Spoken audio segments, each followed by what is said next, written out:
Buenas noches, saludos Juan, ¿cómo están? Buenas noches, ¿cómo están? Bendición. Saludos, Juan, ¿cómo andas? Buenas noches, caballeros. Bueno, me parece que vamos a tener un tema bien interesante como es de hielo. De hielo es algo que si no lo hacemos de una manera correcta podemos generar problemas de eficiencia. Dice que por cada 3 milímetros de hielo formado en un evaporador pudiéramos tener hasta un 10% menos de eficiencia. Un evaporador con hielo puede ser ineficiente, tiene que ver también con el rendimiento del equipo. Tenemos 3 de hielo, ¿verdad? Uno que es natural, de hielo eléctrico y uno que se hace por gas caliente. De los más comunes. También hay de hielo con agua. La refrigeración comercial normalmente son tipos de hielo que hay. Los deshielos son, como decimos en el campo, males necesarios, ¿no? Si todo fuera perfecto, no ocuparíamos los deshielos. Los deshielos son tiempos de parada en que el equipo no está sacando calor, no está sacando energía del recinto. Más bien, en algunos casos, está aportando un poco de calor al recinto. Entonces, digamos que en los equipos de congelación de media y baja temperatura debemos realizar deshielos o paradas para descongelar la escarcha de los evaporadores. El deshielo, desde el punto de vista de ingeniería, es algo que se calcula también cuánto tiempo o cuánta energía se necesita para retirar la escarcha que se forme en un evaporador según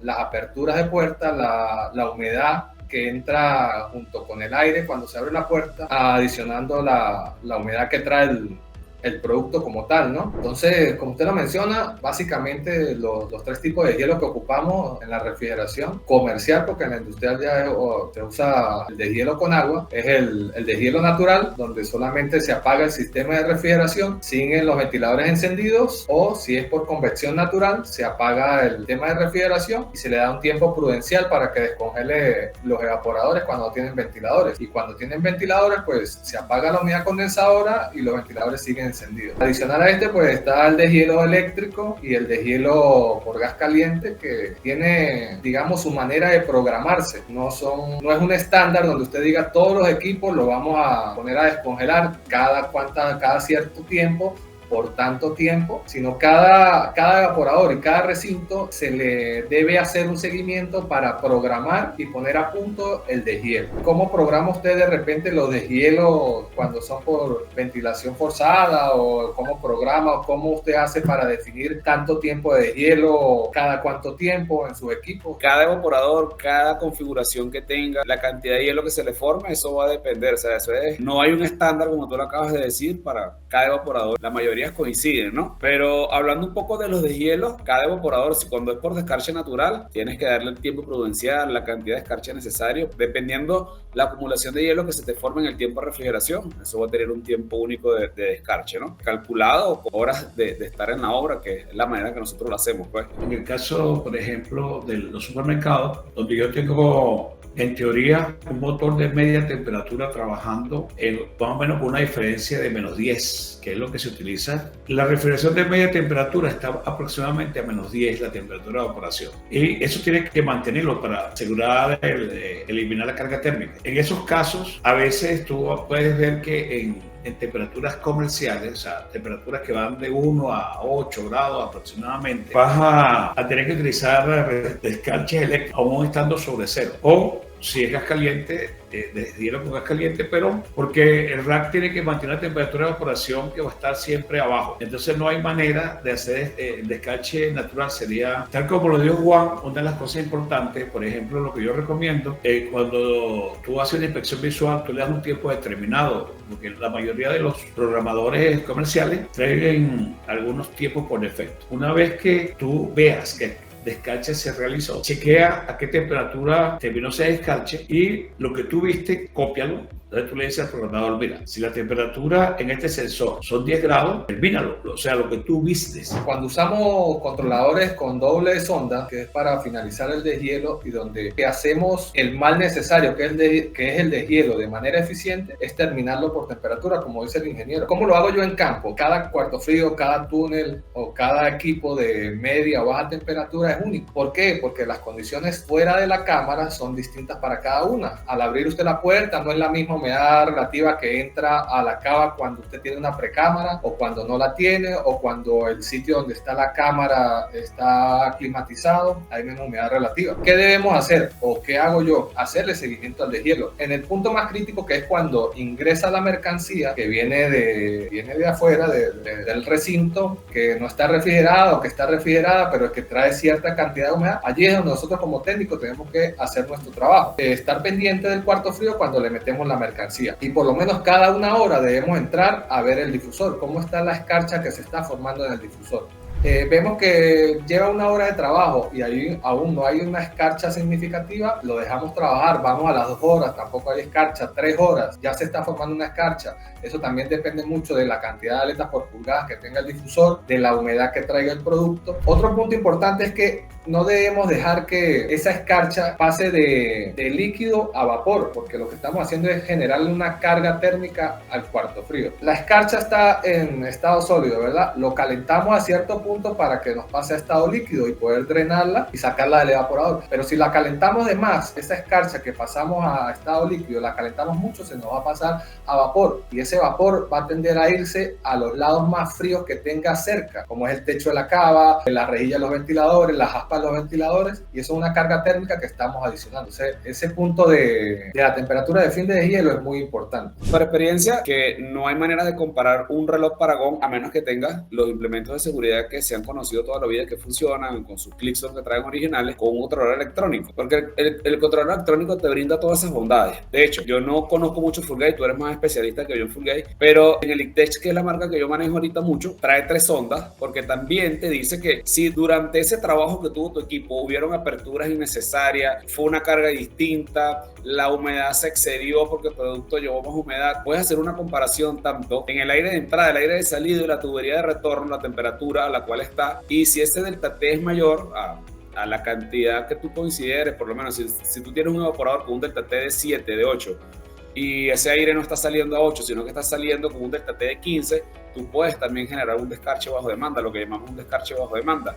Entonces, todas esas ventajas están asociadas a un buen procedimiento con un descarche. Pero, o sea, mientras más tecnología, por supuesto, nuestros equipos van a ser más eficientes. Todas estas tecnologías pueden estar disponibles y hay que aplicarlas. Sabemos que a veces hay cosas que están asociadas a esa carga térmica. Ustedes saben que en la mayoría de los buenos evaporadores, ustedes van a ver que las resistencias están por dentro, para que las resistencias solamente calienten el cuerpo del evaporador. Y las resistencias que están expuestas, bueno, sabemos que parte del calor se convierte en carga térmica que después hay que desalojar. Lo otro importante, bueno, que sabemos que nunca un equipo, unos ventiladores tienen que arrancar después del descarche. Eso es la locura, porque entonces metemos la carga térmica que está allí. Hay que conectar, su controlador debe ser programado para que arranque por temperatura los ventiladores. El arranque de los ventiladores es que también, dependiendo del tipo de mercancía que tú tienes, puedes cambiar el ambiente con exceso de humedad en toda la cava y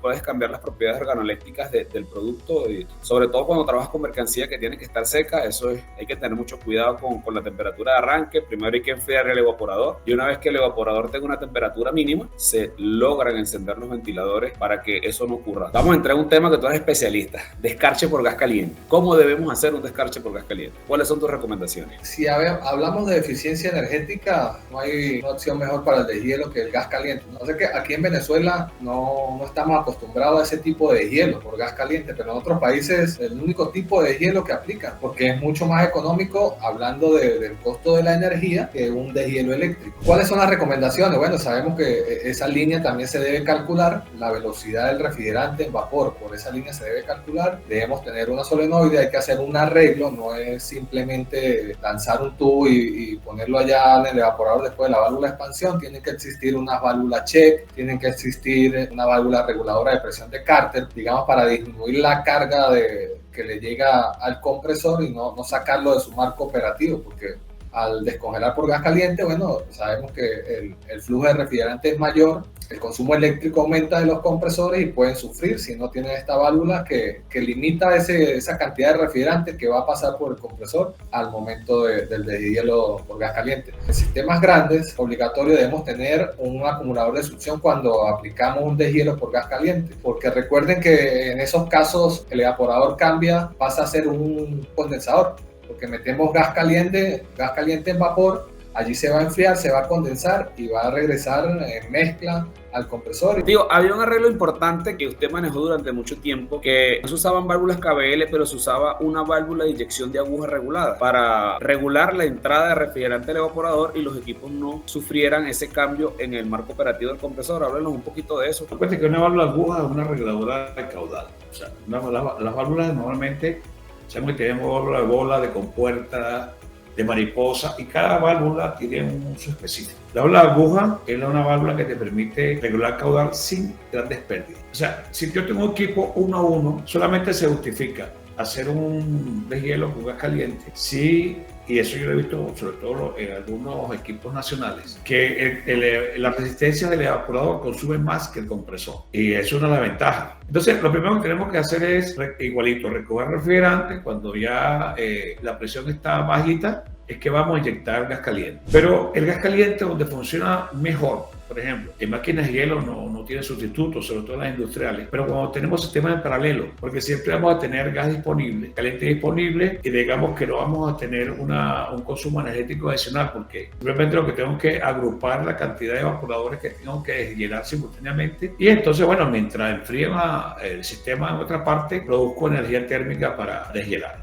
Hay otra que se utiliza también cuando tengo varios equipos en paralelo, es lo que se llama gas receiver o cool gas, que también es un método que funciona bien. Explica un poquito lo que es el gas receiver o cool gas para que la gente también entienda de qué hablamos. Yo voy a sacar el gas del recipiente de líquido. El gas que yo voy a utilizar es el gas que está junto con el líquido en el recipiente. Ahí yo voy a poner una válvula en ese recipiente y voy a enviar ese gas. La ventaja es que eso no genera estrés. El gas receiver o el gas del recibidor te viene prácticamente la temperatura de condensación, y es más, tiende como hasta bajar. A medida que empieza a salir, enfría el líquido que va a los otros evaporadores. Los que trabajan con rack saben que eso tiene válvulas reguladoras. Cuando se deshiela y se cierra, digamos, la succión, una válvula solenoide en la succión del evaporador, y se inyecta en el evaporador gas caliente, pero por la succión. Una vez que condensa, hay una latchet que está en paralelo con la válvula de expansión, por donde yo logro que ese líquido que condensa se conecte. Pero para eso tengo que tener una válvula reguladora en la válvula de líquido que genere una caída de presión para que pueda ingresar el líquido nuevamente a la línea de líquido, y que ganamos también porque ese líquido que sale de ese evaporador viene más frío y subenfriamos el líquido que está en la línea y aumentamos la entalpía de refrigerante en ese punto. O sea que ese es algo muy beneficioso para el sistema. ¿Alguna ubicación específica donde el sensor tenga un mejor resultado, el sensor Fulgado o de cualquier control electrónico, o debemos buscársela nosotros mismos donde más nos convenga? Bueno, lo más conveniente es alejarse lo más posible de la resistencia, y si tú no conoces el evaporador, yo recomiendo siempre ver la zona donde más hielo queda en el proceso de escarche. Siempre hay una zona donde va a haber más hielo. No hay una estadística que diga es mejor en este punto o en aquel. Donde el evaporador tiende a acumular hielo, ese es el punto lejos de una resistencia o de la fuente de calor. Pero después del deshielo se puede programar para que el evaporador prenda los ventiladores para que ventile el goteo. No es lo ideal. La idea no es ventilar el goteo, porque entonces se te va a crear, si esa agua se pega en la rejilla y no se cae, vas a tener hielo en la rejilla. La idea es que esa agua ya no esté presente en el evaporador. Por eso es que debes prender el equipo primero hasta que el evaporador alcance una temperatura que venza la energía térmica que dejaron las resistencias, y ese aire caliente no sea suministrado, ni esa agua sea suministrada al producto. Imagínate que un producto que está destapado, que no necesita tanta humedad, es lo que estamos hablando, vas a cambiar las propiedades organolépticas del producto simplemente por una mala práctica en ese sentido. ¿Estás de acuerdo, Juancito? Sí, así es. O sea, lo que no es recomendable que prendamos los ventiladores con el calor que está ahí en el evaporador, en el serpentín, porque ese calor lo vamos a hacer que se nos vaya hacia el producto, hacia la mercancía. Entonces, lo lógico y lo ideal es que nosotros prendamos primero el equipo de refrigeración, le bajemos la temperatura al coil, a las aletas, a la tubería, y después que el coil, el serpentín esté frío, ahí sí prendemos los ventiladores para que el aire que vaya a recircular, bueno, no esté a una temperatura tan alta que nos afecte el producto. Por resistencia de desagüe, recomendaciones, concha, Juancito, si las compras en distribuidora Corestoro, en Refriandina, esas salen recomendadas, ¿oíste? Bueno, nosotros lo que hacemos es que además de poner resistencia de drenaje, yo en mi caso en chaqueta, cuando yo tengo un proyecto, yo pongo un buen aislante para evitar la congelación en los tubos cuando son muy largos los trayectos, sobre todo. Yo busco de evitar eso, porque un drenaje tapado es un dolor de cabeza para unos técnicos, además que sufren las bandejas, puede sufrir el evaporador si se te congela mucho la bandeja, se estrangula, o sea, para eso ya uno como técnico tiene que tomar la pericia necesaria para que eso no te pase. Yo utilizo mucho la resistencia que va en las puertas, la de puertas, yo la utilizo para drenaje porque la de drenaje de silicón no me gusta, he tenido malas experiencias con ellos. Mi recomendación, yo uso esa. ¿Cómo saber cuándo su compresor está bien con la relación de compresión y cuáles serían los números ideales para él saber cuándo su compresor tiene la relación de compresión ideal? No es que sea un experto, pero yo me guío mucho por el marco operativo de los compresores. Si un fabricante de un compresor me dice, mire, este compresor puede condensar a esta temperatura como máximo y puede evaporar a esta temperatura como mínimo, yo de ahí me guío para saber la relación de compresión.